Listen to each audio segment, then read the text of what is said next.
The Night Agent est enfin de retour après près de 2 ans d'attente. C'était la série la plus regardée de 2023 sur Netflix, et bien que beaucoup se sont plaints de la relation entre Peter et Rose cette saison, la qualité reste au rendez-vous. Mais plongeons dans l'explication de la fin et je vais essayer de répondre à vos questions. Du coup à la fin de la saison 2 de The Night Agent, Peter découvre que Marcus, le cousin de Victor Bala, a enlevé le professeur Wilfred et sa famille pour forcer ce dernier à produire le KX, un agent chimique mortel avec l'aide de Rose qui se fait passer pour son assistante. Marcus prévoit alors d'utiliser le KX pour une attaque de grande ampleur contre le siège de l'ONU, une vengeance contre ceux qu'il considère comme responsables de sa chute. Et pendant leur captivité, Rose et le professeur Wilfred orchestrent une fuite audacieuse. Ils libèrent une petite dose de KX dans le laboratoire, tuant plusieurs gardes. Profitant de la confusion, ils s'échappent avec la femme et la fille du professeur.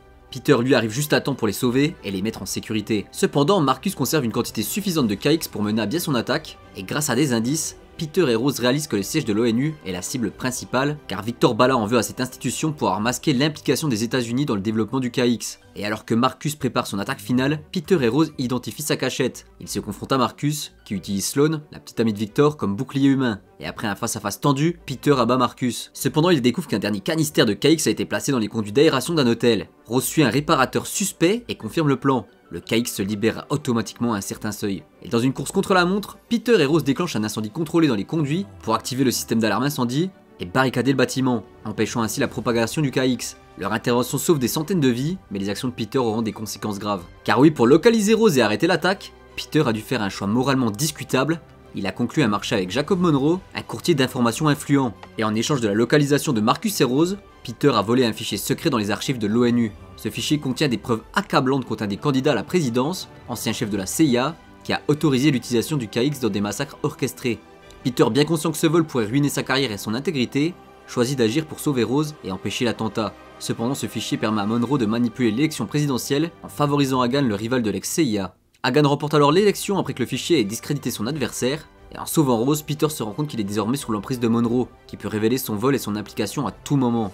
Et du coup, après avoir neutralisé la menace immédiate, Peter décide de prendre ses responsabilités. Il se livre à Catherine, sa supérieure, en confessant ses actions, notamment le vol du fichier et son accord avec Monroe. Finalement, à toute fin de la saison 2, Peter passe plusieurs semaines en cellule, son avenir incertain. Catherine lui explique alors que ses actes, bien que cruciaux pour arrêter l'attaque, ont des conséquences graves. Cependant, la situation politique s'aggrave. Avec Hagan comme président, Monroe a désormais une influence énorme sur la Maison Blanche. Et Catherine voit une opportunité, plutôt que d'envoyer Peter en prison, elle lui propose de devenir un agent double. En acceptant, Peter infiltre le réseau de Monroe pour démanteler ses opérations et protéger le gouvernement américain d'une corruption massive. Ce choix est à la fois un moyen de se racheter et un fardeau supplémentaire. En parallèle, Peter doit dire adieu à Rose, bien que leurs sentiments soient profonds, il lui demande de poursuivre sa vie sans lui, pour sa propre sécurité.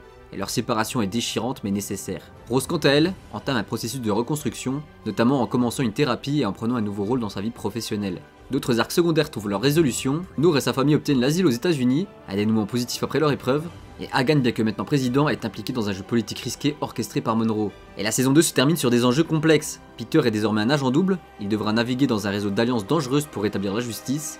Les questions sur les motivations de Monroe, les implications politiques de l'élection de Hagan et les sacrifices personnels de Peter annoncent une saison 3 riche en tensions et en dilemmes moraux. Et oui, elle aura bien lieu, car elle est officiellement renouvelée. D'ailleurs, le tournage a déjà commencé, et Gabriel Basso, l'acteur de Peter, a déclaré que les cascades étaient à un autre niveau, et que la scène d'ouverture allait en choquer plus d'un. Maintenant, n'hésite pas à poser tes questions en commentaire si des choses t'ont échappé, et dis-moi si tu voudrais une vidéo où on aborde les potentielles histoires de la saison 3, et n'oublie pas de t'abonner.